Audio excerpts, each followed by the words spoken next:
Picture this. May 1949, a modest dining room in the French village of Roussillon, and Lieutenant James Parker sits across from a man who 4 years ago he was trained to kill on sight. The man's name is Heinrich Müller, former Wehrmacht captain, and the dinner table between them holds more than food. It holds a secret so devastating and beautiful that it will redefine everything Parker thought he knew about enemies, family, and the war that nearly destroyed them both. Parker's hands tremble as he lifts his wine glass, not from the Burgundy but from the letter he received 3 weeks ago from the International Red Cross, a letter that began with 8 words that shattered his understanding of the past 5 years. Your sister Marie survived the occupation in Roussillon. Parker had believed Marie dead since 1942, when their parents were killed in a German reprisal raid, and 7-year-old Marie vanished in the chaos of occupation.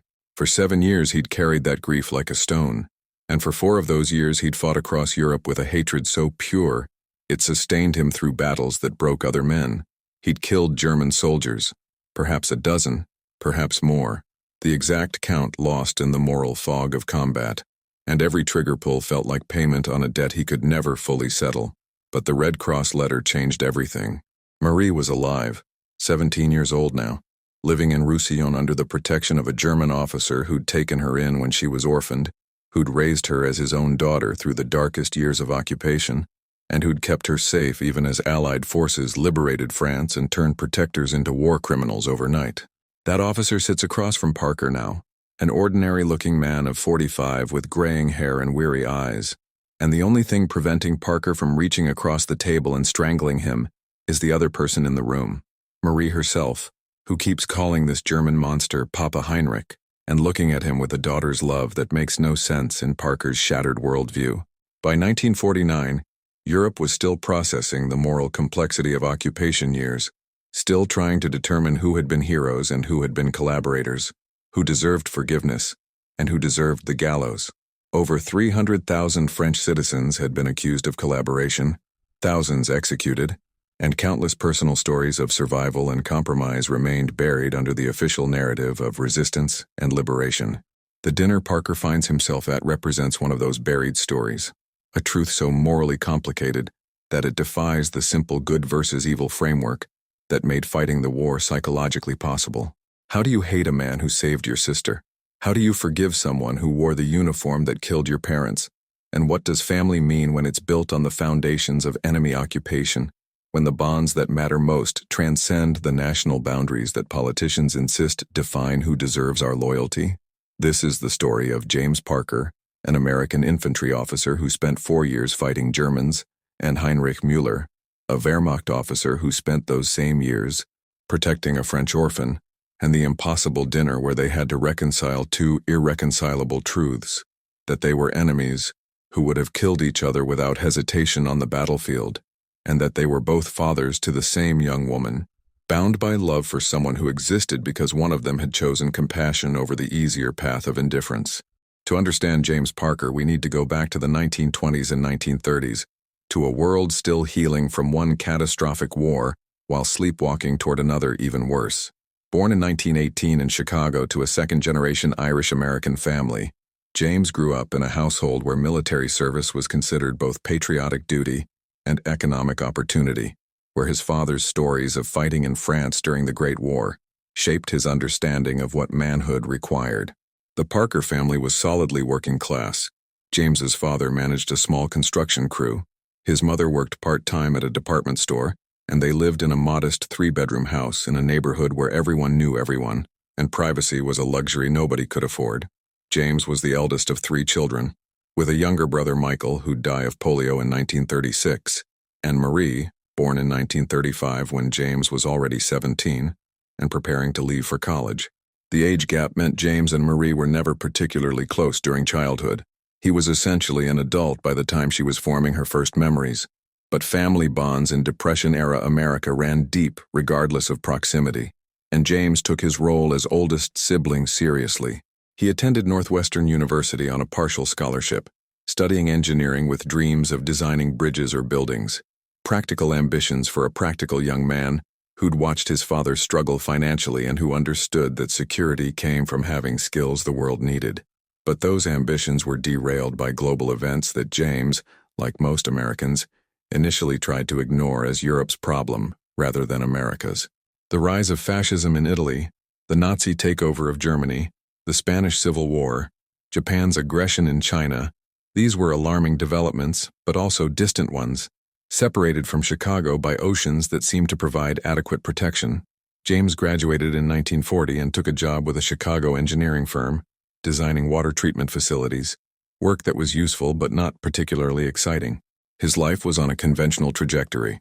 Marriage to his college girlfriend Catherine, a house in the suburbs, 2.5 children, and a comfortable middle-class existence, until December 7, 1941, when Japan attacked Pearl Harbor, and the trajectory shattered.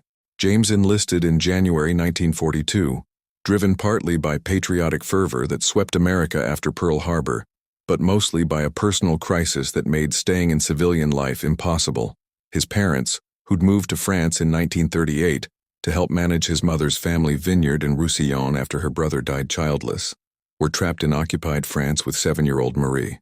James's father wrote letters describing the occupation, the rationing, the curfews, the constant presence of German soldiers, and the gnawing fear that something terrible could happen at any moment. The letters stopped in June 1942, and when the Red Cross finally confirmed what happened months later, James learned that his parents had been executed in a reprisal action after French resistance fighters ambushed a German convoy near Roussillon, and that Marie had vanished, presumably killed in the same action or died in its aftermath when the village was partially burned. The cultural and psychological context of 1940s America transformed James from an engineer into a killer, a process that military training facilitated but that personal grief made inevitable. Basic training at Fort Benning taught him the technical skills: marksmanship, small unit tactics, map reading, how to kill efficiently with rifles, grenades, bayonets, and bare hands if necessary. But it was his rage about Marie and his parents that gave him the psychological hardness that effective infantry officers required. Unlike many soldiers who struggled with the moral weight of killing, James found he could pull the trigger without hesitation or remorse, because every German soldier represented the regime that had murdered his family, and revenge was a powerful motivator that military authorities quietly encouraged, even as official training emphasized duty and discipline over personal vendettas.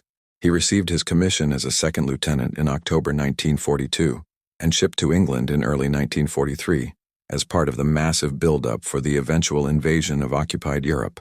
The 14 months he spent in England were a strange interlude of intense preparation mixed with crushing boredom. Training exercises that simulated beach landings and urban combat, alternating with long periods of waiting in camps where soldiers drank too much and tried not to think about what was coming.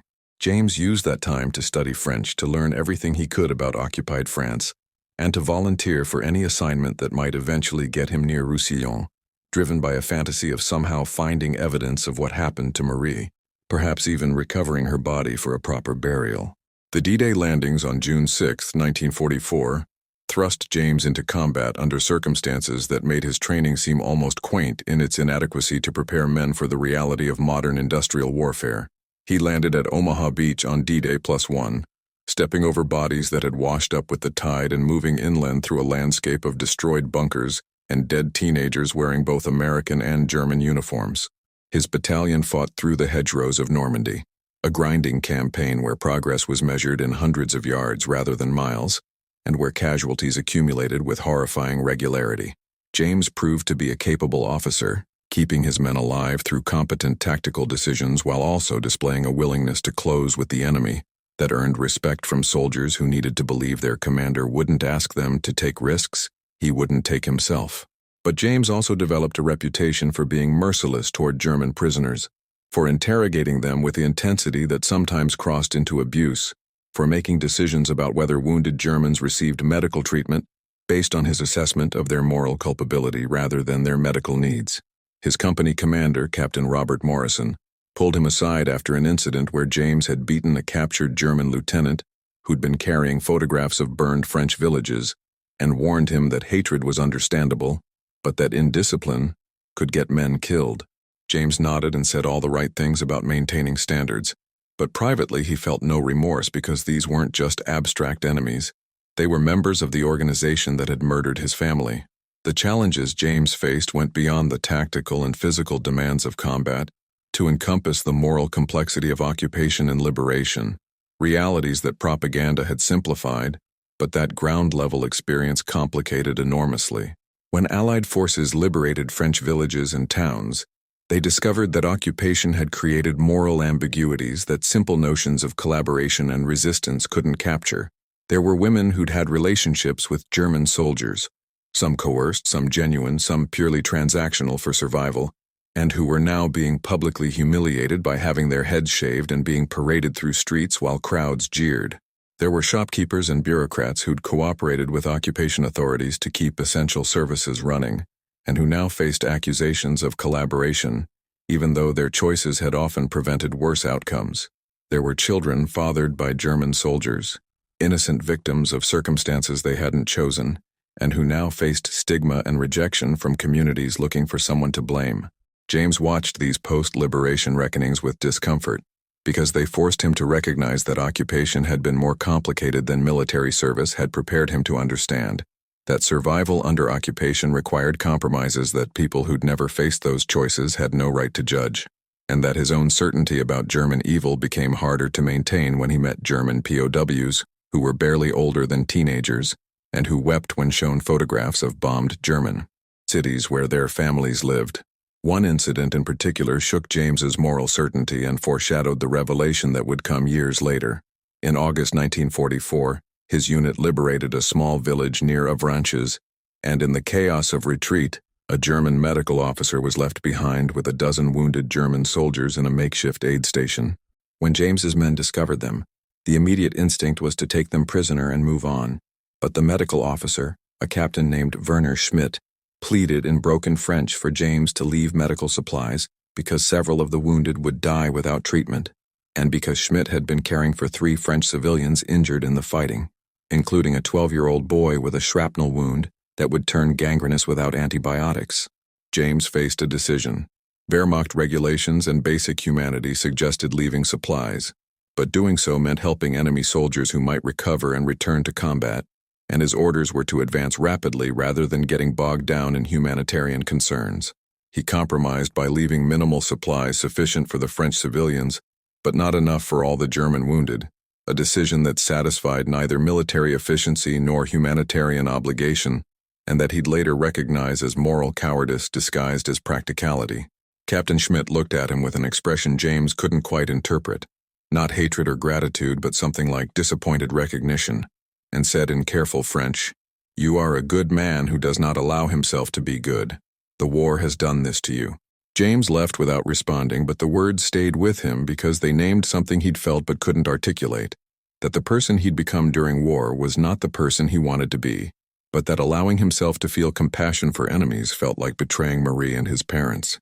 The war continued for another 9 months after that encounter, and James fought through the liberation of Paris, the crossing of the Rhine, and finally into Germany itself, where the discovery of concentration camps made any residual sympathy for Germans seem obscene and naive. James didn't personally witness the camps, but his unit was near enough to Buchenwald that soldiers who did see it brought back stories and photographs, and the evidence of systematic industrialized murder seemed to vindicate his hatred and prove that moral complexity was a luxury that the fight against absolute evil couldn't afford. When Germany finally surrendered in May 1945, James felt not relief but a kind of existential exhaustion, a recognition that while the war was over, the psychological damage it had inflicted was permanent. He remained in Europe as part of the occupation forces, stationed in Bavaria, and tasked with administering a German town that was sullen and hungry, and resentful of being occupied by the nation that had bombed their cities into rubble. The work was bureaucratic and tedious, managing food distribution, adjudicating disputes between German civilians, processing war crimes investigations, and James found he hated peacetime military service more than combat, because at least combat had the virtue of moral clarity. He requested discharge in late 1945 and returned to Chicago in January 1946, psychologically shattered in ways he couldn't acknowledge because men of his generation didn't discuss trauma or seek therapy. They simply swallowed it and got on with life. The breaking point came in March 1949, when the Red Cross letter arrived explaining that Marie was alive, that she'd been raised by a German officer during the occupation, and that she wanted to meet her brother. The letter included Marie's address in Roussillon and a brief note from her in careful English. Dear James, I don't know if you will remember me. I was 7 when our parents died. A German officer named Heinrich Müller saved me and has been my father for these years. He says I should meet you. If you want to meet me, I would like that. I am sorry for everything that happened. Marie. Reading that letter, James experienced a psychological earthquake that made his combat trauma seem manageable by comparison. Marie was alive. She'd been alive this entire time while he'd believed her dead. She'd been raised by a German officer, one of the enemy he'd spent 4 years trying to kill. She called this German her father, which meant, what? That she'd forgotten their real parents? That she'd been brainwashed? Or something worse, that she'd actually found love and safety with an enemy officer while James had been destroying himself with grief and rage over a sister who didn't need saving, because she'd already been saved by someone who, according to every framework James understood, should have been her destroyer, not her protector. The cognitive dissonance was unbearable. James drank heavily for 2 days, trying to process implications that didn't make sense, and then wrote back to Marie saying he needed time, but wanted to meet eventually. The Red Cross facilitated the exchange, and over the next 2 months, James and Marie exchanged careful letters where they tried to rebuild a sibling relationship across a 7-year gap and a chasm of experience that made them strangers who happened to share DNA and a destroyed childhood. Marie's letters were poignant and mature beyond her 17 years. She wrote about remembering their parents, about the night German soldiers came and the terror and confusion when everything she knew disappeared, about Heinrich finding her hiding in a wine cellar 3 days later, and making the decision that would define both their lives. She wrote about the occupation years with a child's fragmented memories, learning German, helping Heinrich with his paperwork, the way he'd hidden her when SS officers visited, the hunger during the final year when food became scarce, and the terror of liberation when suddenly the Americans arrived and Heinrich was arrested as an occupation officer. She wrote about testifying to American authorities that Heinrich had protected her and other villagers, that he'd sabotaged orders to execute French resistance suspects, that he was not a Nazi but a career soldier who'd tried to maintain his humanity in impossible circumstances. And she wrote about the aftermath when Heinrich was eventually released but faced social ostracism from both Germans who saw him as a traitor and French who saw him as an occupier regardless of his actions, and how they'd stayed in Roussillon because it was the only home Marie remembered and because leaving felt like abandoning the grave of her parents. The detail that broke James was Marie describing how Heinrich had taken her to visit their parents' grave every year, on the anniversary of their death, how he'd taught her to speak about them so she wouldn't forget, how he'd made clear that he was caring for her on behalf of parents who couldn't, and that his role was temporary guardian, not replacement. This didn't match anything James thought he knew about German officers or occupation or enemy behavior, and the contradiction forced him to confront the possibility that his understanding of the war had been too simple, too shaped by grief and propaganda to accommodate the moral complexity that actual human beings navigated when ideologies collided with immediate human needs. In May 1949, James traveled to Roussillon to meet Marie and inevitably to meet Heinrich Müller, the German who'd saved her. The village was small and still bearing scars from the war, buildings with bullet holes patched but visible, a memorial to executed villagers including James's parents, and a general atmosphere of trying to rebuild while carrying memories too heavy to fully process. Heinrich's house was modest, a 2-story stone building that had survived the war intact, and when James knocked on the door, his heart was pounding so hard, he thought it might burst. Marie answered, a 17-year-old young woman with their mother's eyes and their father's stubborn chin, wearing a simple dress and looking terrified and hopeful in equal measure. They hugged awkwardly, strangers trying to remember how to be siblings, and then she led him inside to where Heinrich Müller waited. James's first thought upon seeing Heinrich was how ordinary he looked. Not the monster James had constructed in his imagination, but a middle-aged man with kind eyes and worry lines, wearing civilian clothes and standing with the careful stillness of someone who knows he's on trial. Heinrich extended his hand and said in accented English, Lieutenant Parker, thank you for coming. I know this is difficult. James shook his hand mechanically, his mind screaming contradictory impulses. To hit this man, to thank him, to demand explanations, to flee, and managed to say, you saved my sister. Heinrich nodded. I did what anyone should do when they find a terrified child. She saved me also, though she does not know this. That cryptic comment would only make sense later, after dinner, after wine had loosened tongues and lowered defenses, after the three of them had spent hours talking about the past 7 years and trying to build bridges across chasms that seemed unbridgeable. The dinner itself was simple: roasted chicken, vegetables from Heinrich's garden, bread that Marie had baked that morning, and wine from the vineyard that had belonged to James's uncle and that Heinrich had helped maintain during the occupation, so it would still be productive when Marie inherited it. The conversation started carefully, with Marie asking about James's life in America and James asking about her education and interests, both of them dancing around the enormous questions that dominated the room. How did you survive? What was it like living with a German officer? Did you know I thought you were dead? How could you call him father when our real father was murdered by his army? But eventually, helped by the wine and by Marie's gentle insistence that they needed to address the past, before they could build a future, the real conversation began. Heinrich told his story first, speaking in a mix of English and French, with Marie translating when his vocabulary failed.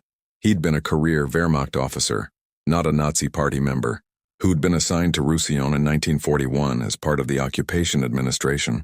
His role was largely bureaucratic, managing supply lines, liaising with local French authorities, maintaining order, and he'd tried to perform those duties with minimal harm to the civilian population, recognizing that brutal occupation policies were both immoral and strategically counterproductive because they created resistance where cooperation might have been possible.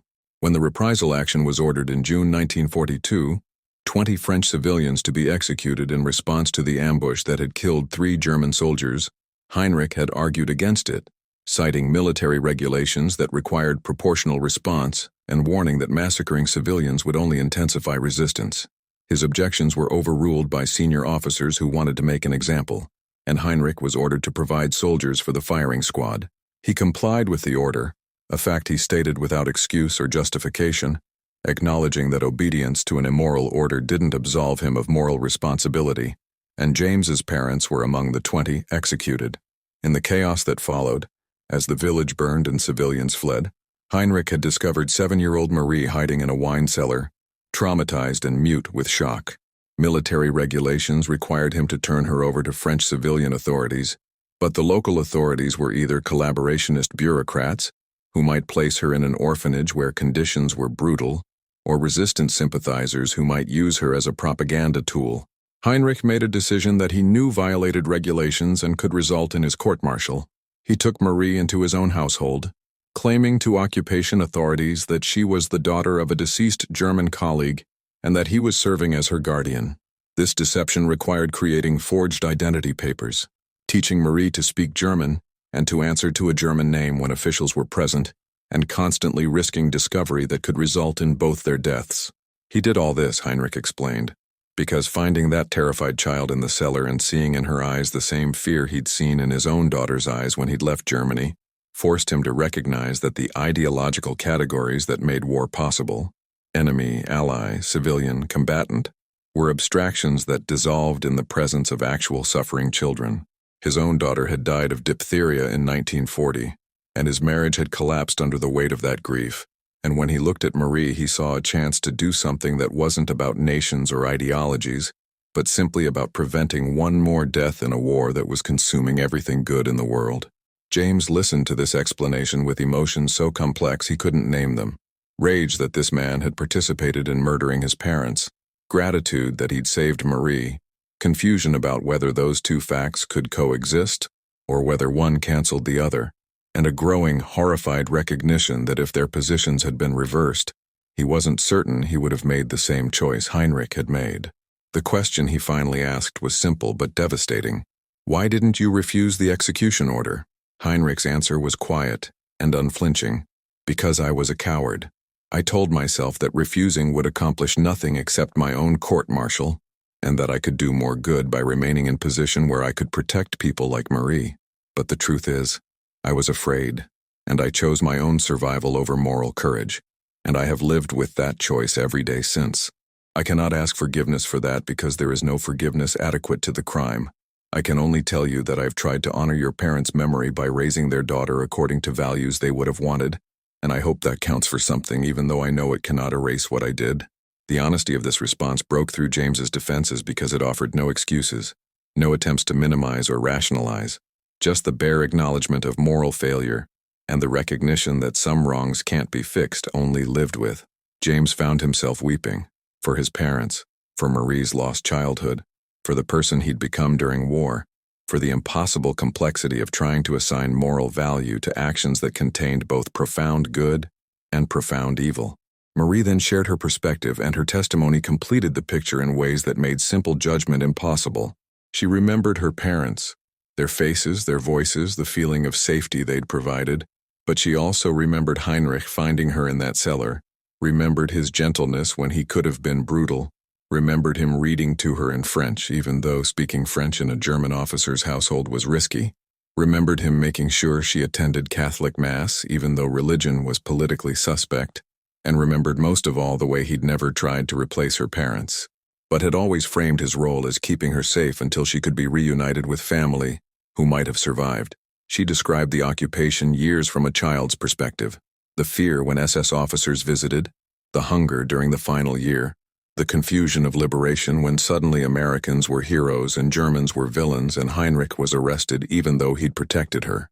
She described testifying to American authorities about Heinrich's actions, about how he'd hidden her and other villagers from more brutal officers, about how he'd sabotaged orders when possible, and she described the relief when he was released, but also the heartbreak of watching him become a pariah, unable to return to Germany because he was seen as a traitor there, and unable to integrate into French society because he'd worn the uniform of occupation.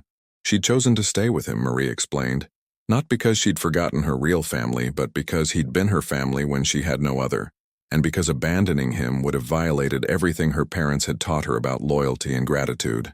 Then she looked at James and said something that would stay with him forever. "I know you hate what Heinrich was part of. I hate it too. But I can't hate Heinrich because he chose to save me when letting me die would have been easier and safer. And if our parents were here, I think they'd want me to honor that choice even though they died because of orders he followed. We can't change the past. We can only decide what we do with what remains." The climax of that evening came when Heinrich brought out a box he'd kept hidden for 7 years. Photographs, letters, and personal items that had belonged to James's parents, things he'd salvaged from their house before it burned, and had preserved waiting for a time when they could be returned to family.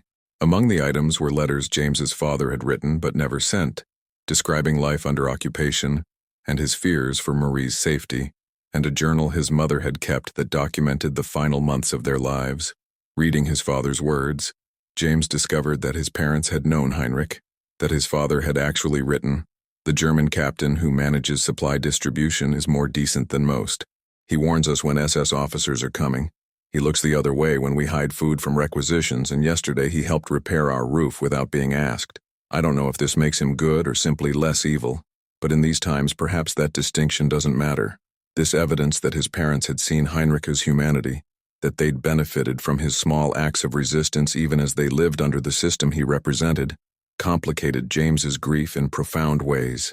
He realized that the absolute moral certainty he'd carried through the war, that all Germans were equally guilty, that the uniform erased individual moral agency, was something his own father hadn't held even while living under occupation, and that his 4 years of hatred had been based partly on misunderstanding what his parents would have wanted him to feel. The psychological weight of this realization was crushing. James had shaped his entire identity around avenging a family that, had they survived, might have told him that blanket hatred wasn't the answer, and that individuals could make moral choices even within evil systems. The conversation continued late into the night, moving from history to philosophy to the practical question of what happened next.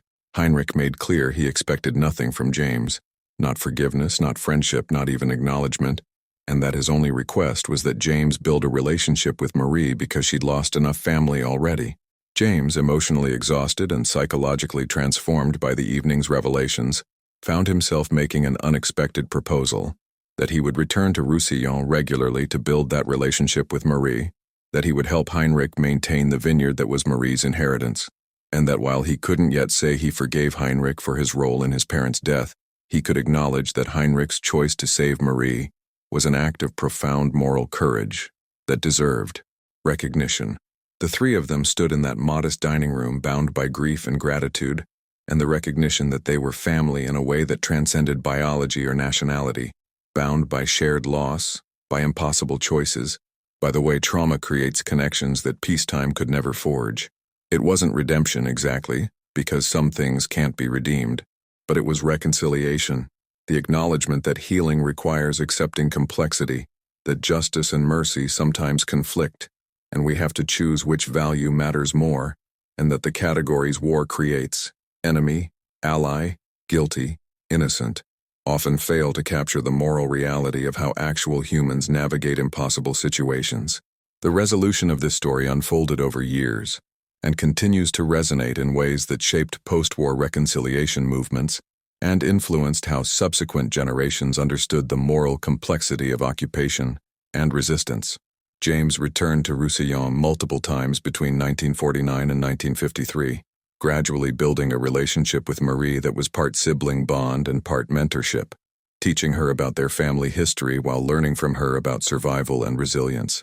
His relationship with Heinrich evolved from wary tolerance to something approaching friendship, though neither man ever pretended the past could be forgotten, or that their bond wasn't built on foundation of profound moral ambiguity. Heinrich died in 1958, and James traveled to France for the funeral, delivering a eulogy that acknowledged both Heinrich's complicity in atrocity and his courage in saving Marie, refusing to reduce a complex human being to a simple moral category. Marie inherited the vineyard and built it into a successful business, eventually marrying a French resistance veteran who had his own complicated feelings about her German guardian, but who came to respect the man through Marie's stories. She had 3 children, James's nieces and nephews, who grew up knowing the full story of their grandmother's survival and their great-uncle James's journey from hatred to understanding. The psychological legacy of this story touched broader discussions about reconciliation, moral injury, and the limits of forgiveness in post-conflict societies. James struggled with what therapists would later call moral injury, the psychological damage caused not by fear or danger but by participating in or witnessing actions that violate deeply held values. His 4 years of combat had included killing enemy soldiers who, for all he knew, might have been people like Heinrich, ordinary men who'd made choices ranging from moral courage to moral cowardice within systems that constrained their options. The realization that he'd killed people without knowing their individual stories or moral characters haunted him and contributed to depression that required treatment. But discovering that Heinrich had saved Marie also provided a framework for healing, a narrative that acknowledged complexity rather than demanding simple judgments, and that allowed James to reconstruct his understanding of the war in ways that accommodated both the genuine evil of Nazi ideology and the reality that individuals within that system retained moral agency and sometimes used it courageously. This psychological journey became part of post-war reconciliation efforts that recognized military victory wasn't sufficient for peace, that sustainable peace required former enemies to develop narratives that acknowledged mutual humanity while not minimizing genuine crimes. The cultural impact extended to Franco-German reconciliation movements that built institutions designed to prevent future wars by creating personal connections between former enemies.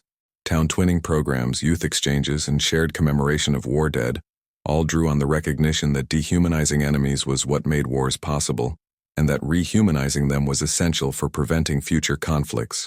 James became involved in these efforts, speaking at American universities about his experience and arguing that moral certainty was dangerous, that the ability to see enemies as individuals was crucial for both preventing wars and ending them justly, and that the hardest but most important work of reconciliation involved acknowledging uncomfortable truths about our own side's moral failures while not excusing the other side's crimes. His story was taught in ethics courses at military academies as a case study in the distinction between institutional evil and individual moral agency, and in how personal relationships can complicate political categories in ways that are uncomfortable but necessary. Heinrich's choice to save Marie influenced post-war discussions about righteous among the nations, the recognition that individuals who protected persecuted people during the Holocaust and occupation deserved honor even if they'd otherwise been part of enemy systems. While Heinrich's case was complicated by his participation in the execution order, his subsequent protection of Marie represented the kind of moral courage that reconciliation required acknowledging, not to excuse occupation, but to recognize that even in darkest circumstances, Some individuals made choices that honored human dignity over ideological demands. The broader lesson was about moral complexity, that people can commit both terrible wrongs and profound kindnesses, and that sustainable justice requires accounting systems sophisticated enough to distinguish between those who actively committed atrocities, those who enabled them through passive complicity, and those who resisted within the limited space their positions allowed. This nuance was often lost in immediate post-war purges where anyone associated with occupation was punished, equally regardless of their actions, creating injustices that undermined reconciliation and fed resentment. So what do we take from the story of James Parker, the soldier who discovered his enemy had raised his orphaned sister, and Heinrich Müller, the German officer who saved a child while serving a genocidal regime? First, that moral categories war creates, enemy and ally, guilty and innocent, are essential for military operations, but inadequate for understanding individual human behavior, and that sustainable peace requires developing more sophisticated frameworks that can hold complexity. Second, that reconciliation isn't about forgetting or excusing past wrongs, but about acknowledging them fully, while also recognizing that individuals retain moral agency, even in evil systems, and that some deserve recognition for using that agency courageously even as we condemn the systems they were part of. Third, that family and human connection transcend the political boundaries that make wars possible, and that when we're forced to choose between tribal loyalty and universal human obligations, the choice we make defines who we are more than any uniform or flag. Heinrich made that choice when he saved Marie, rather than following regulations that would have sent her to probable death.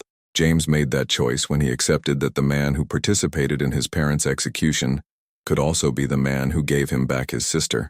Marie made that choice when she refused to hate either the German who saved her or the American brother who'd spent years killing Germans.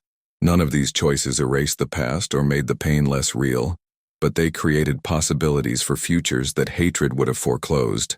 The question their story poses is as urgent now as it was in 1949. Can we maintain our ethical opposition to evil systems while acknowledging the humanity of individuals trapped within them? Can we pursue justice without demanding a simplified version of history that makes reconciliation impossible? Can we honor those we've lost while building relationships with people connected to those who killed them? These aren't abstract philosophical questions. They're practical challenges that face every post-conflict society trying to build peace from war's ruins. James and Heinrich and Marie's story suggests that the answer is yes, but only if we're willing to sit at tables with people we were trained to hate, to listen to stories that complicate our certainties, and to accept that moral clarity often depends on not looking too closely at the messy reality of how actual humans survive impossible situations. That dinner in Roussillon where James learned that his enemy had raised his sister didn't change the past. His parents were still dead. The occupation still happened. Heinrich still participated in their execution. But it changed the future by creating a relationship that would have been impossible if James had insisted on maintaining the moral categories that war required, and by demonstrating that even the deepest wounds can sometimes begin healing if we choose connection over continued hatred. As we close this chapter of World War II history, think about the reconciliation moments in your own life and family history. Did your grandparents or parents ever meet former enemies and discover unexpected humanity? Did they carry hatreds that might have been eased if they'd known the full stories of individuals on the other side? How do you balance honoring those who suffered with pursuing relationships across historical divides? Drop a comment below sharing any family stories about war, occupation, reconciliation, or the complicated feelings that come from discovering enemies were more human than propaganda. Suggested. Let's build a community that understands war's complexity and that recognizes peace requires work harder than fighting, the work of seeing former enemies as people, of building relationships across divides, of choosing futures over pasts. If this story moved you, if it challenged simplistic narratives about good and evil, then share it by hitting that like button so others can discover that history is rarely as simple as we want it to be, but always more interesting and instructive when we embrace its complexity. Subscribe for more psychological and cultural perspectives on World War II, stories that explore how ordinary people navigated impossible moral dilemmas, and how their choices still teach us about being human in inhumane times. Click the notification bell for our next video examining how a flawed Allied bombing strategy accidentally saved more lives than it destroyed through unintended consequences that planners never imagined. Until then, remember, history isn't about perfect heroes and absolute villains. It's about complicated humans making imperfect choices and living with consequences that ripple across generations.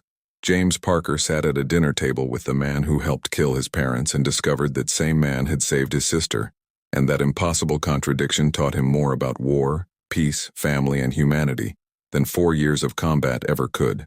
That's the history worth preserving. The history that refuses simple answers and demands we think harder about who we are and who we want to become. Thank you for watching, and never forget that even in war's darkest moments, individual choices can illuminate paths toward reconciliation that seem impossible until someone brave enough walks them first.